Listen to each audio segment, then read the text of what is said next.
Hi, it's Jace from Purple Cats Quilting. Welcome to the sewing studio today. Today we're going to talk about making a project bag. There's so many patterns out there. I do mine a little bit different. I add a little bit more of a stabilizer in the background, and I'll show you why in a minute. A couple weeks ago we made the Grab and Go retreat bags, that pattern by Emmeline Bags. Made a few modifications, put a handle on it, and so I just love this Tulip Pink Moon Garden. I had to make a project bag to match. Just love it. It's happy, it's springy, it's just fabulous. So we'll talk about the materials that you need and how to get started. I just want to show you a few project bags I've made in the past. A couple years ago when we did that Sew Along, I used Tulip Pink line work, and we have So Hungry Hippie vinyl here. I use these all the time. You can never have too many of these. I have my pattern for my cocoon dress in this one. I have my Jaybird Quilts rulers in here, and the reason that I like these a lot is we put that bit more stabilizer in there, and they actually kind of stand up on their own, and so it will protect your rulers more.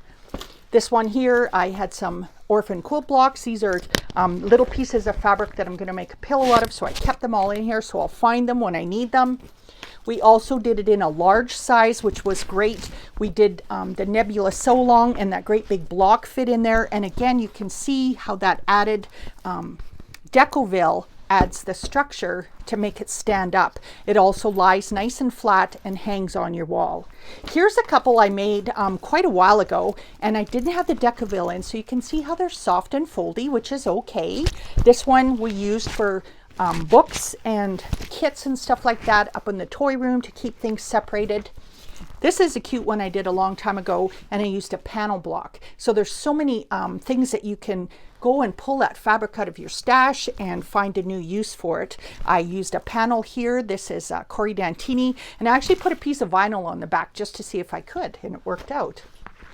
Here's another one that I made when Tulip Pink Homemade came out, and we had this glitter vinyl here, so I made a handle out of that. Tulip Pink Homemade again, but these ones are very soft. As you can see, they're very foldy. I really like the extra stabilizer, but if you don't, you can just make one without that. And here's one that my friend Mabel made me years ago when I first opened my quilt shop. She brought me this beautiful, she gifted this one to me. So lots of possibilities. I'm sure you have a little bit of fabric. I'm hoping that we spark your imagination and your creativity. And in the next step, we will talk about the materials needed. Now we're going to go over the components that you need to make this project bag.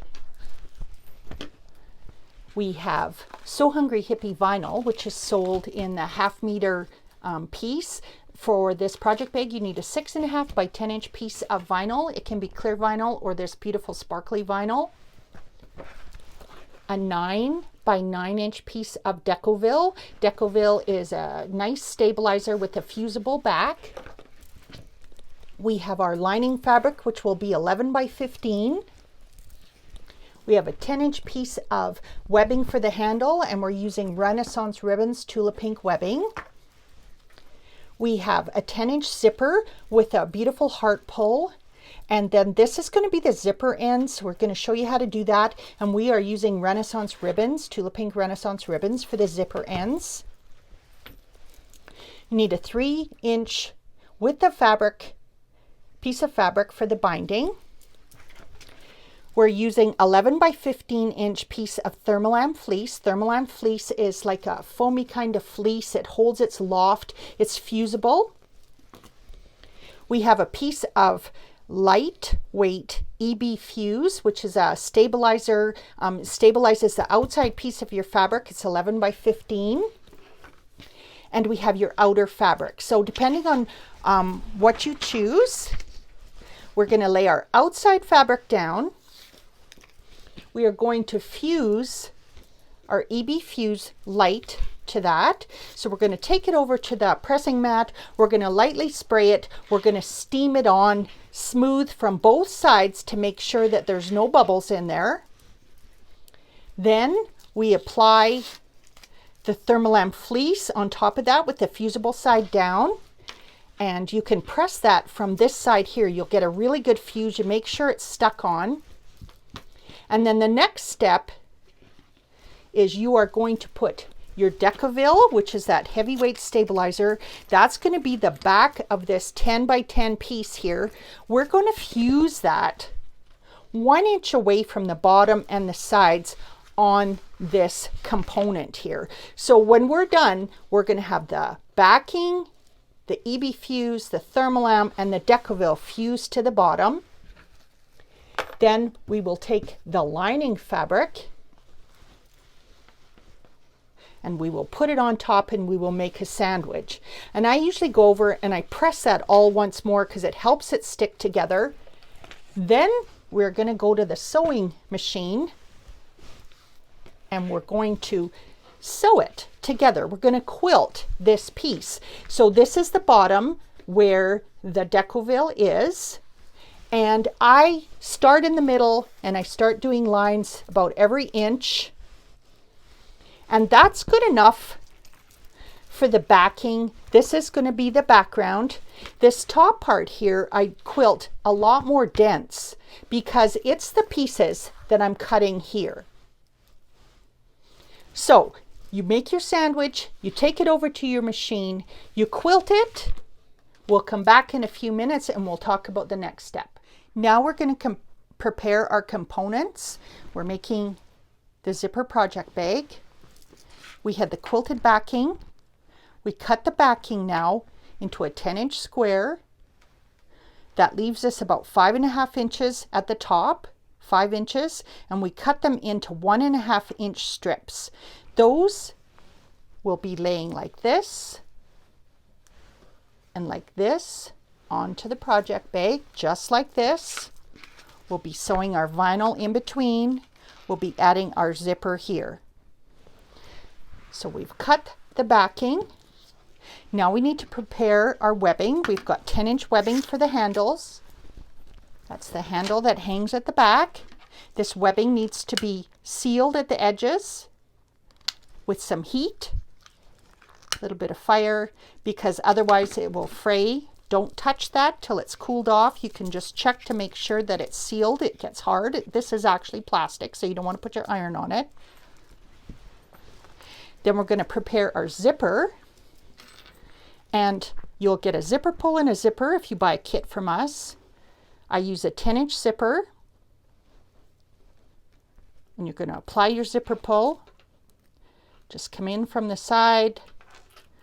You hold it with both hands. Pull down like that. Then we always give you extra zipper. You're going to cut your zipper down to 9.5 inches. And then we're going to prepare your zipper by putting these pieces of ribbon on the end. And we're going to go to the machine and we're going to top stitch this closed real quick before, and then we're going to trim the zipper so that the ends are even. The other thing that we need to do is seal the ends of these zippers because, again, they'll fray if we don't. And again, you'll check to make sure that they don't fray. Then we're going to add this tape. And the way that I add this tape is I just enclose the edge of the zipper, about 3/8 of an inch there. I fold it over and I'm going to top stitch down, back stitch, stitch, back stitch, and I'm going to do 2 rows of stitching. And I've completed that on here. I'll just bring it up to show you what it looks like. So now we've got that zipper component. The ends are finished. Remember to put your zipper pull on. And then the other thing we're going to do is we have the 3-inch piece with the fabric for binding. We're going to take it over to the pressing station.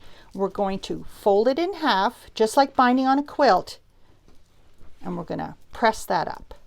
Now we're ready to put the components together. We're actually almost done, and we'll be moving to the sewing machine to show you how to put that zipper in. So we'll be back right away. All right, now we're going to put our components together. An important detail is if you're right-handed, you want your zipper pull to close to the left so that when you open it up, you grab it with your right hand and close it with your right hand. It's just a detail that if you can remember to do it, you'll be really happy with that. So here we have our components. We have our backing, 10 by 10. We have our two little 1.5 inch pieces here. We have our zipper with the edges finished. We have the bottom edge here, and we have our vinyl. So now we're going to sew this top piece together. Right sides together, doesn't really matter unless you've got a lining and an outside that's different. I move my zipper pull as I'm sewing because it just gives me more room, and I'll show you how I do that. So the first thing we're going to do, you can put your zipper foot on if you have one. Probably need a zipper foot. You're going to match the edge of the zipper to the fabric. I'm going to put it under the presser foot and sew a 3/8 inch seam. So I'm going to back stitch at the end. I'm going to sew a 3/8 inch seam all the way down.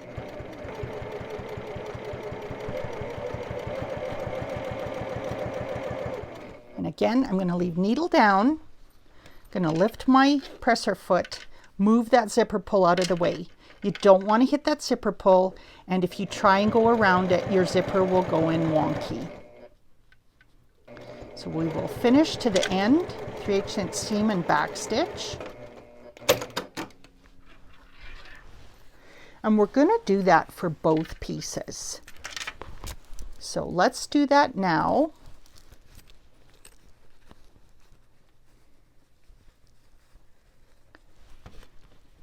And then I'm going to show you how to trim it and finish it off on the inside to make it look a little nicer and lay flat.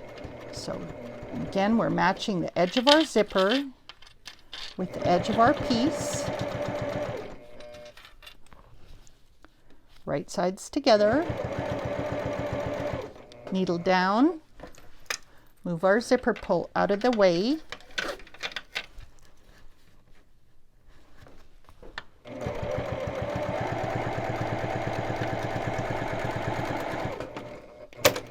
Back stitch at the end. So there we go. Now we need to top stitch this down to have that lay flat. And the way that we do that is we're going to take our applique scissors or a pair of scissors, and we're going to trim a little bit of this out of the way. So we're not cutting our zipper tape. Do not cut your zipper tape because it will fray and you will be very unhappy. What we are doing is trimming that little bit of foam and fabric. So probably 1/8 of an inch.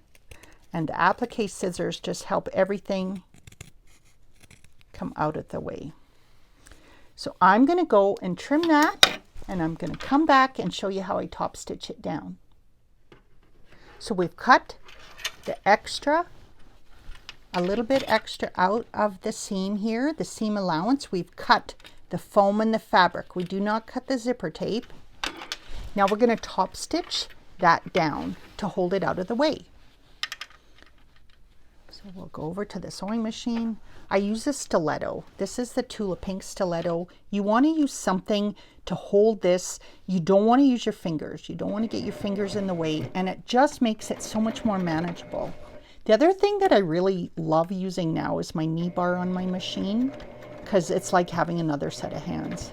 So as you can see, I'm just using the stiletto to pull the zipper tape over. I'm covering that raw edge as best I can.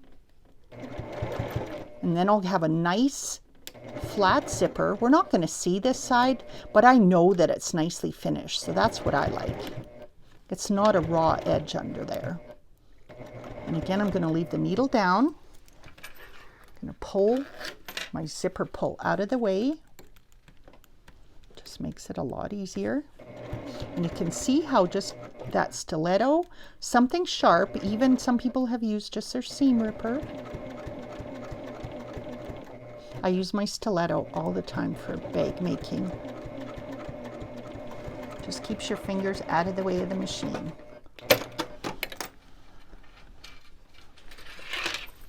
And there you go. And this will be the top piece. This will be the bottom because again, I want my zipper pull to close to the left. So there, that looks pretty good. It looks nice and flat. Now I'm going to attach my vinyl to this bottom component here, the top of my vinyl. And I'm going to do it exactly the same way. So I'm just going to, I can sew either the top here from the vinyl. Let's try that. And again, I'm going to use a 3/8 inch seam. If you find that this vinyl is sticky, you can use a Teflon foot.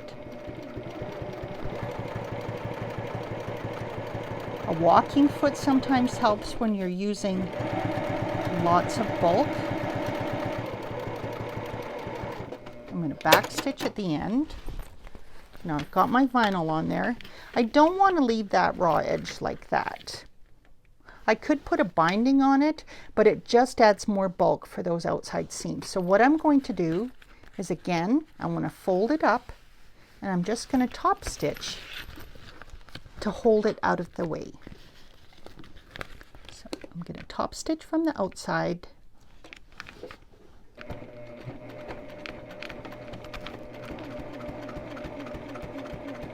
Making sure that it's folded under.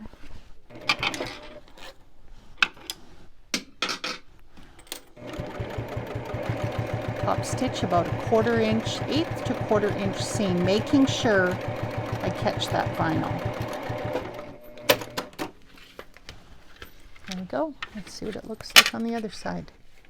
Not too bad at all.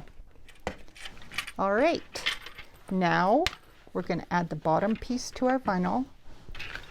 And the other thing, everybody sews a little different.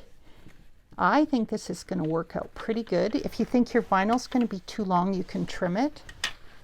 But I think this is going to look good. So I'm going to put right sides together.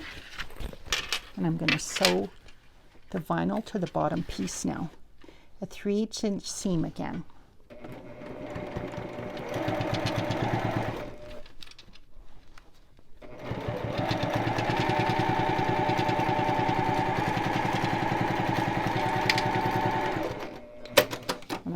Flip that over and I'm going to top stitch it like we did before. We'll come back right away and we'll show you how we sew the top to the backing. So I've got my zipper put into the top. I've added the vinyl. I've got the bottom on. I'm just going to set that aside for a minute. This is the backing. We've got our handle. I've sealed off the edges of the handle. Now I'm going to pin it. I'm going to mark the middle of the back and pin it, clip it 1.5 inches out from the center. Then I'm just going to baste it in place so that I don't have to worry about it when I'm doing the other things. So I'm just going to use a 1/4 inch seam and baste that in place. I just don't want to have to worry about it slipping and sliding out of the way. I'm going to do that real quick to the back. Going to flip my piece over. We're going to attach the front component now to the back component. I love using clips. When you're into bag making, you use clips all the time. You don't use pins as much because, for one thing, we can't put a pin in that vinyl or we'll leave a permanent hole. So the first step I'm going to do is baste this together, 1/4 inch seam along the top. If you have a zigzag stitch on your machine, if you zigzag after you've basted it, all your layers together, it makes it really easy. It compresses the seam for when you're putting your binding on. I sewed all of my other bags on my Bernina, a domestic machine, so it can be done. I'm going to sew down both sides, and I'm just going to show you how I said everybody sews different. Everything turns out different. This bag finishes at approximately 10 inches by 10 inches, but I know right now that this bag is actually going to be 9.5 inches long, or just about 10. So I'm basting down one side, and I'm going to baste down the other, just to hold it in place. And you can see where I'm going to have to just trim off that last little, probably about 1/4 inch.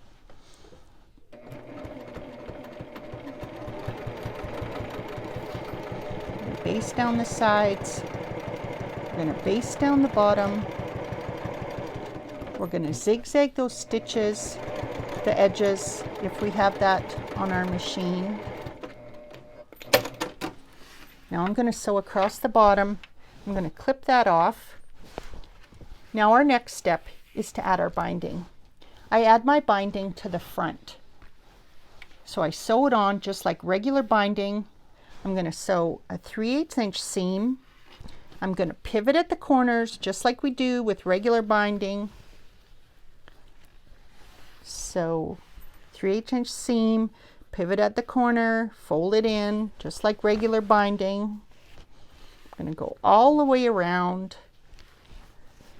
And when I get to where they join, this is very small. It's hard to work with.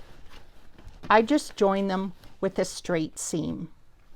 So I'll sew it all. I'll show you how to do the seam. Then our next step after we're done that is to fold our binding over and top stitch from the back side, holding this out of the way, and then we're done. So one more step.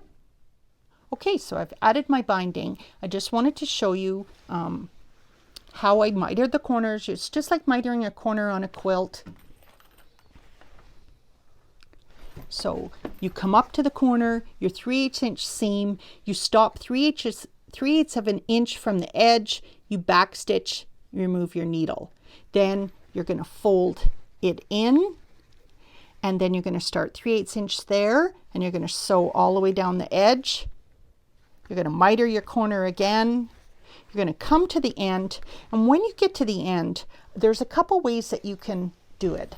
I actually got my edges to sew together here, but another way you can do it is to have the bottom one, the first one, you could have it folded under. So then when you fold it over to top stitch, because we're going to fold this over now and top stitch our binding to the back, then that will be a finished seam. So that's another way that you can do it, because it really is hard to get those two raw edges together on such a short little lane. So now I'm just going to put it under the needle. I'm going to top stitch my binding to the back all the way around. I'm going to pivot at the corners just like I'd bind a quilt. That's what quilters like about this process, is it uses some of our quilting techniques. So I'm going to hold this down. As I go over it, I'm going to top stitch my binding on. Some people choose to do it by hand. I think that when you're putting this handle on it, you will want to machine top stitch it closed, and then it gives it a nice finished look. So I hope you like this video. Like, comment, and share. We'd love to see pictures of your finished project bag. You can post them on Facebook and Instagram and tag Purple Cats Quilting. Have a great day.